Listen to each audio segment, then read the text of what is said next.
তামিম ইকবালকে ভারতীয় দালাল আখ্যা দিয়ে বিতর্ক সৃষ্টি করলেন বোর্ড পরিচালক নাজমুল ইসলাম, যার জেরে সামাজিক যোগাযোগ মাধ্যমের প্রতিবাদ জানিয়েছে ক্রিকেটাররা। ইতিমধ্যে বোর্ডের প্রতিবাদ লিপি পাঠিয়েছে কোয়াব।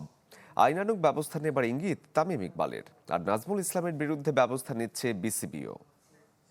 আপনি যদি দেখেন যে আমাদের 95% কিন্তু ফাইন্যান্স কিন্তু আইসিসি থেকেই আসে। তো সব কিছু আপনি বিবেচনা করে যেটা বাংলাদেশ ক্রিকেটকে হেল্প হবে, আপনার এই সিদ্ধান্তটা নিতে হবে। নতুন বাংলাদেশ গড়তে এলো জুলফিকার স্টিল। জুলফিকার স্টিল, ইস্পাত দৃঢ় অঙ্গীকার। তামিম ইকবালের এই মন্তব্যের একটি ফটোকার্ড নিজের ফেসবুকে পোস্ট করে খান সাহেবকে ভারতীয় দালাল উপাধি দেন বিসিবি পরিচালক নাজমুল ইসলাম, যিনি বোর্ডে ফিন্যান্স কমিটির চেয়ারম্যানের দায়িত্বে আছেন। বাংলাদেশকে প্রায় ১.৫ দশকের বেশি সময় প্রতিনিধিত্ব করা সাবেক অধিনায়ককে নিয়ে অশোভন মন্তব্যে ফুঁসে উঠেছে ক্রিকেটাররা।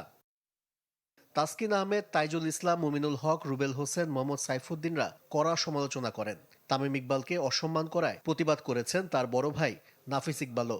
Cricketers welfare association of Bangladesh COAB বিসিবিতে প্রতিবাদ লিপি পাঠিয়েছে। নাজমুল ইসলামকে প্রকাশ্যে ক্ষমা চাওয়ার দাবিও জানিয়েছে সংগঠনটি। তামিম ইকবাল এখনো কোনো প্রতিক্রিয়া না দেখালেও একেবারে চুপ যে থাকবেন না তার ইঙ্গিত ঠিকই দিয়েছেন। কোনো লিগ্যাল অ্যাকশন নেবেন? দেখা যাক, সময় দেখেন, দেখলে সব জানতে পারবেন। নাজমুল ইসলামের মন্তব্যে বিব্রত বিসিবিও। অন্য কর্তাদের রোষানলে পড়ে ইতোমধ্যে বিতর্কিত পোস্ট ডিলিট করেছেন তিনি।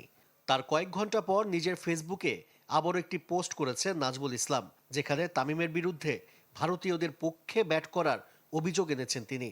তাতেই শাস্তির আওতায় আসছেন এই পরিচালক। বোর্ডের এক কর্তা চ্যানেল 24-কে নিশ্চিত করেছেন নাজমুল ইসলামের বিরুদ্ধে ব্যবস্থা নিতে যাচ্ছে বিসিবি। আশিক রুদ্র, চ্যানেল 24, ঢাকা।